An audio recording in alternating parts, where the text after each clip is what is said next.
In a vast galaxy filled with countless planets and diverse species, there was a common belief: humans were heartless. This idea spread like wildfire, fueled by tales of their fierce battles and relentless conquests. Many aliens whispered stories of humans, claiming they cared only for themselves and showed no mercy to anyone who stood in their way. In one of the grand chambers of the Galactic Council, representatives from various planets gathered. The room was large, with high ceilings and walls covered in shimmering crystals that reflected light like stars. The atmosphere was tense as the council members prepared to discuss an important issue: humanity. "Humans have no compassion," said Zorak, a tall alien with green skin and sharp features. His voice echoed in the chamber. "They destroy everything in their path, leaving only chaos behind." Mira, a small but fierce alien from the planet Trillia, nodded in agreement. "I have heard stories of their wars. They fight for power, not for justice. We cannot trust them." As the discussions continued, John, a human diplomat, listened quietly. He had been sent to represent Earth at this important meeting, hoping to change the Council's view of humans. But every word he heard made him feel more and more frustrated. After a while, the Council leader, a wise old alien named Eldrin, raised a hand for silence. "We must decide how to handle the human threat," he declared. "They are expanding their territories, and we cannot ignore their actions." John's heart raced. He knew he had to speak up. Taking a deep breath, he stood and faced the council. "I understand your fears, but you have misunderstood us," he said, his voice steady. "Humans are not heartless. We have a history of compassion and bravery." The council members exchanged skeptical glances. Zorak scoffed. "You think your words will change our minds? We have seen what humans can do. Your history is filled with violence." "True," John admitted. "But every species has its dark moments. What matters is how we choose to move forward. We can be better. We want to help, not harm." Mira leaned forward, her curiosity piqued. "How can we believe you? What proof do you have that humans can change?" John thought for a moment, then shared stories of Earth's past. He spoke of great leaders who had fought for freedom, of heroes who had sacrificed everything to help others. "There are countless humans who work to end suffering," he said. "We fight against injustice and we strive for peace." The council listened, but doubt still lingered in their eyes. Eldrin stroked his chin thoughtfully. "Your words are inspiring, human, but actions speak louder than words. You must prove your intentions." Feeling the weight of the moment, John realized he needed to act. "Then let me prove it," he said. "I will lead a mission to help those who are suffering across the galaxy. We will liberate slaves and protect those in need." The council murmured amongst themselves, uncertainty filling the air. Zorak shook his head. "And if you fail?" "What then?" "If I fail," John replied firmly, "then you can label us as heartless once again. But if we succeed, will you reconsider your views on humanity?" Eldrin nodded slowly, impressed by John's determination. "Very well. You have our permission to proceed. But know this: the eyes of the galaxy will be watching you closely." As John left the council chamber, he felt a mix of hope and fear. He knew the road ahead would be dangerous, but he was ready to take on the challenge. For the sake of humanity's reputation and the lives of those suffering in silence, he would do whatever it took to prove that humans could be heroes. In that moment, John realized that their reputation was not just a title to shake off, it was a burden to bear. He was determined to change it, one act of kindness at a time. And so, his journey to liberate the oppressed began, with the hope of changing hearts and minds throughout the galaxy. After leaving the council chamber, John felt a fire burning within him. He knew he had a tough road ahead, but he was ready to fight for the truth. The council had given him a chance, and he could not waste it. John gathered his team of brave volunteers. Each person was eager to help. There was Maya, a skilled pilot known for her quick thinking, Ravi, a tech genius who could hack any system, and Anna, a former soldier with a strong sense of justice. Together, they formed a close-knit group dedicated to helping those in need. As they met in a small room on their ship, John began to outline their mission. "We need to learn about the slaves in the galaxy," he said. "We have to know where they are and how we can help them." Maya nodded. "I can use our ship's sensors to search for signals that might lead us to slave camps. There are many planets that might have them." Ravi chimed in. "I can tap into communication networks." We might find messages or news about where the slaves are being held. Anna crossed her arms, looking serious. We also need to prepare for danger. These places will not be easy to enter. We should be ready for anything. With their plan set, the team began their work. They worked tirelessly, gathering data and searching for leads. Days passed, and finally, Maya's sensors picked up something unusual. I found a signal coming from a remote planet called Vorthos, she announced excitedly. It looks like there's a large operation there. It might be a slave camp. John felt a rush of determination. Let's go there and investigate. We need to know the truth. When they arrived at Vorthos, the landscape was barren and harsh. The sky was a dull gray, and the ground was dry and cracked. The team kept a low profile, using the ship's cloaking device to avoid detection. As they approached the location of the signal, they saw a large, heavily guarded facility surrounded by high fences. It looks like a fortress, Anna whispered, peering through the ship's window. We need to find a way inside. Ravi quickly scanned the area. I can create a distraction with their security cameras. It might give us a window to sneak in. With a plan in place, Ravi worked on hacking the facility's security system. Meanwhile, John and Maya watched for any signs of movement. Suddenly, alarms blared, and the guards began to rush towards the front gates. Now, let's go, John shouted, and they rushed out of the ship, hearts pounding. As they entered the facility, they found themselves in a dimly lit hallway. The air was thick and smelled of sweat and fear. John felt a wave of sadness wash over him. This was the reality of the slaves they aimed to rescue. They moved cautiously, searching for any signs of the imprisoned. Finally, they stumbled upon a room filled with cages. Inside, they saw faces of despair. The slaves were dirty and weak, their eyes filled with fear and hopelessness. John's heart ached at the sight. "We have to free them!" he exclaimed. But just as they began to unlock the cages, they heard heavy footsteps approaching. "We're not alone," Maya whispered urgently. Ravi quickly looked around. "We need to hurry. If we get caught, we won't be able to save anyone." With trembling hands, they worked faster, unlocking cage after cage. The slaves looked at them with wide eyes, unsure if they could trust these humans. But when the first door swung open, hope flickered in their eyes. "Come on," John urged. "You're free now!" As the last cage door opened, the team heard shouting behind them. "They're escaping," a guard yelled. Panic set in as the slaves rushed towards the exit. John felt a surge of adrenaline. "We have to protect them," he shouted, leading the way out. Just outside, the guards were ready, guns drawn. But John and his team fought bravely, determined to protect the freed slaves. They moved as a unit, each person playing their part in the chaos. Finally, they made it back to their ship, breathless and overwhelmed. As they flew away from the planet, John looked back at the facility, now just a dark spot on the surface. "Today, we found the truth," he said, feeling both sorrow and pride. "We showed them that humans are not heartless. We have the power to change things, one life at a time." As the stars twinkled outside, John knew their journey had only just begun. The galaxy was full of hidden truths, and he was determined to uncover them all. After their successful escape from Vorthos, John and his team felt a mix of relief and urgency. They had rescued a group of slaves, but they knew many more were still trapped across the galaxy. Sitting in their ship, John gathered everyone together to discuss their next steps. "Today was just the beginning," John said, looking around at his team. "We have a chance to save more lives, but we need a solid plan." Maya, still buzzing from their recent success, spoke up first. "We should gather information on other planets that might have slave camps. If we can find out where they are, we can make a list of targets." "Agreed," Ravi replied. "I can hack into the central database of the Galactic Council. They might have records or reports of suspected slave operations." Anna, the soldier, added, "We also need to consider how we'll get in and out safely. Each camp will have guards and defenses. We must plan our approach for each rescue." With their minds focused, the team began brainstorming.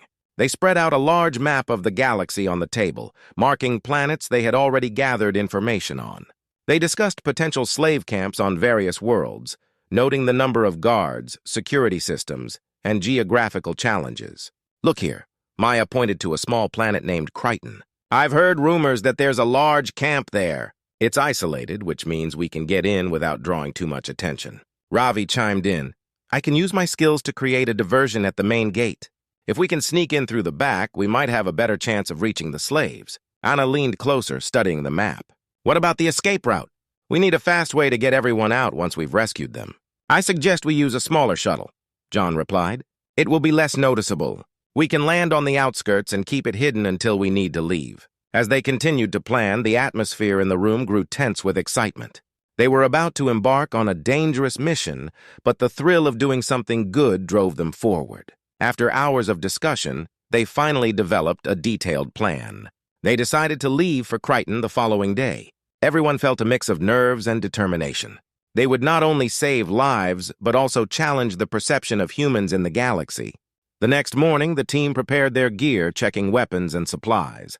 John felt a weight on his shoulders. The lives of many depended on their success. As they boarded the ship, he took a moment to gather his thoughts. Remember, we're doing this for the people who can't fight for themselves, John reminded his team.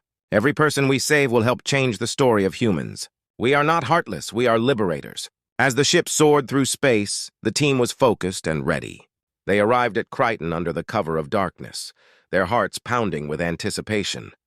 Maya expertly piloted the ship to a secluded area on the planet's surface, away from the main camp. Let's go over the plan one last time, John said as they gathered around. Maya, you and I will approach the main gate and create a distraction. Anna, you'll lead the freed slaves to the shuttle once we get inside.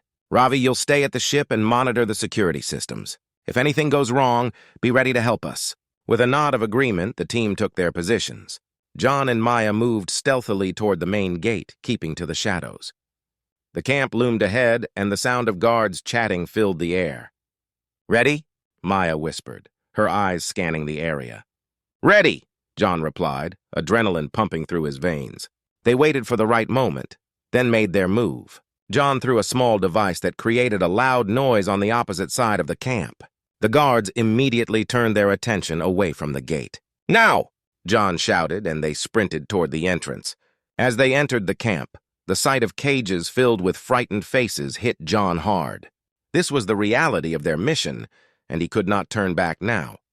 Let's get to work, John urged, and they sprang into action, determined to change the lives of those trapped inside. With the plan in place and their hearts set on rescue, John knew they were about to become part of a much larger story. A story of hope, bravery, and the fight for freedom. The air was thick with tension as John and Maya crept deeper into the Crichton slave camp. The night sky loomed overhead, but the dim lights from the camp cast eerie shadows on the ground. The distant sounds of guards laughing and talking filled the air, a harsh reminder of the suffering happening all around them. Stay quiet, John whispered to Maya. He could feel the weight of responsibility on his shoulders. They had to succeed. Too many lives depended on them. As they approached the first row of cages, John felt his heart race. The sight was heart-wrenching. Inside the cages, people sat huddled together, their faces dirty and their eyes filled with fear. He took a deep breath and looked at Maya.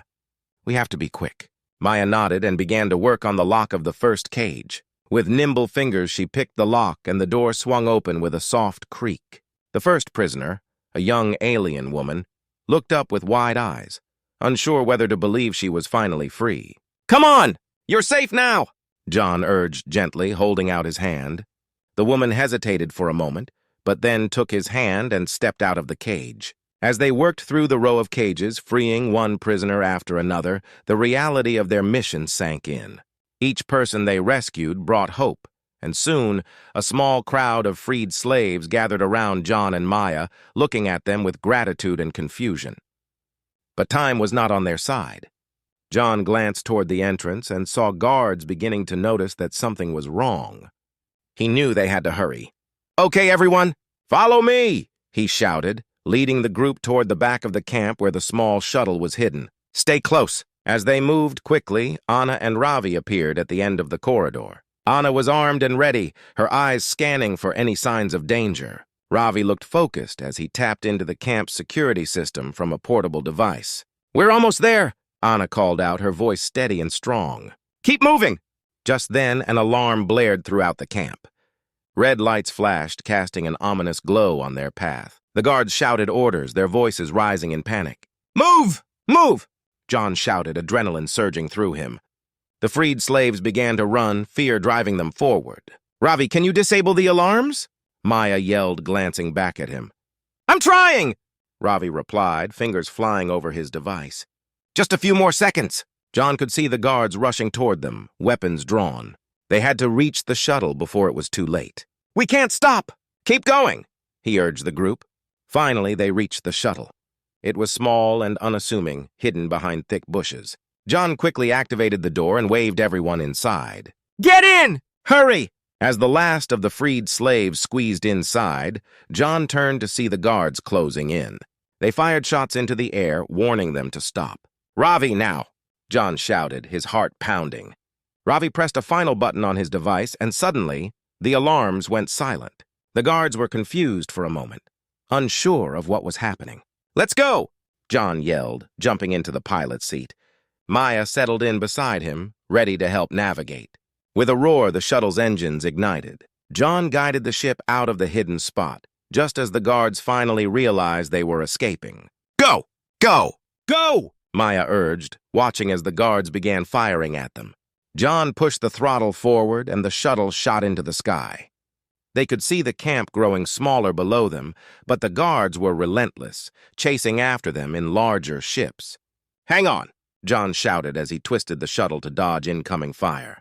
The craft shook as bullets grazed their hull, but John kept his focus, determined to escape.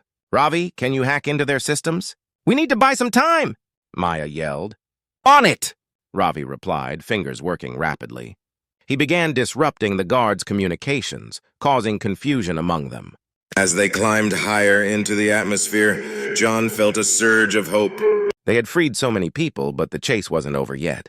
"Almost there," he said, sweat beading on his forehead. "Just a little further." Finally, they broke through the clouds and into the vastness of space. The stars shone brightly around them, and John felt a rush of relief wash over him. They were free. "Ravi, did it work?" Maya asked, glancing back at him. Ravi smiled, his eyes shining with excitement. "They're lost in their own chaos. We bought ourselves some time." As John steered the shuttle toward their hidden base, he could hardly contain his joy. They had done it. They had rescued lives and escaped the darkness of Crichton. Looking back at the group of freed slaves, he felt a wave of pride. They had faced fear and fought against the odds together. "Welcome to your new beginning," John said, his heart swelling with hope. The galaxy would see that humans were not heartless. They were warriors for freedom. The shuttle glided into their hidden base, a small, secret outpost tucked away in the depths of space. As the engines powered down, John felt a sense of accomplishment wash over him. They had escaped from Crichton and they had saved lives. But he also knew their journey was far from over. "Everyone, please stay calm," John said as he turned to the group of freed slaves. "You are safe now, but we need to get you settled." Maya was the first to jump in. "Let's show them to the living quarters. We have food, water, and a place to rest." The group followed Maya, who led them through the base. The walls were lined with old equipment and the smell of metal filled the air. But there were also signs of life, pictures on the walls, plants in pots, and a warm glow from the lights. It was a small haven in a dark galaxy. As they reached the living quarters, John could see relief wash over the faces of the freed slaves. They entered a spacious room filled with simple beds and tables. A large window revealed the stars shining brightly outside. "Welcome to your new home," John said, smiling. "You can rest here and we'll make sure you have everything you need." One young alien woman stepped forward, her eyes filled with tears. "Thank you," she whispered. "I thought we would never be free." John knelt down to her level. "You are free now. We will help you start fresh. You have a new beginning." As the group settled in, John and his team gathered in the control room. They had a lot of work ahead. They needed to ensure the safety of the newly freed slaves and plan their next moves. "We should teach them how to defend themselves," Anna suggested. "They've been through so much, but they need to know they can protect themselves in the future." "Good idea," John agreed. "We can start training them right away. They deserve to feel strong and capable." Maya added, "We should also help them learn about the galaxy. They need to know they have options and a future beyond being slaves." Ravi, who had been working on the computer, looked up. "I'm also gathering intel on other slave camps. We can't stop until everyone is free." With renewed purpose, the team got to work. They created a training program for the freed slaves, teaching them basic self-defense techniques and survival skills. Over the next few weeks, laughter and determination filled the base as the group began to bond. John watched as the young alien woman who had thanked him earlier, named Lyra, trained with a group of others. She was strong and focused, a spark of hope in her eyes. It reminded him of the journey they had taken together. As the sun set one evening, John gathered everyone outside. The sky was a brilliant display of colors, and the stars began to twinkle above. "Today, we celebrate your freedom," he announced, his voice steady and full of emotion. "You are no longer slaves. You are warriors of your own destinies." Cheers erupted from the crowd, and John felt a swell of pride. They were all united in a fight for freedom, not just for themselves, but for countless others still trapped in the darkness. After the celebration, Lyra approached John. "Can I speak to you?" she asked, her voice quiet but strong. "Of course, Lyra. What's on your mind?" John replied, concerned. "I want to help," she said. "I want to join your team. There are still many of my people who need saving. I can't just sit here while others are suffering." John looked into her determined eyes and felt a sense of respect. "We would be honored to have you with us. You have already shown great strength, and together we can make a difference." With Lyra's help, the team expanded their efforts. They formed a group of freed slaves willing to fight for others. Each day brought new challenges, but they faced them together, determined to make the galaxy a better place. As John stood looking out at the stars, he thought about how far they had come. The journey had been difficult, but it had also been filled with hope and strength. They were no longer just a group of humans fighting for their reputation.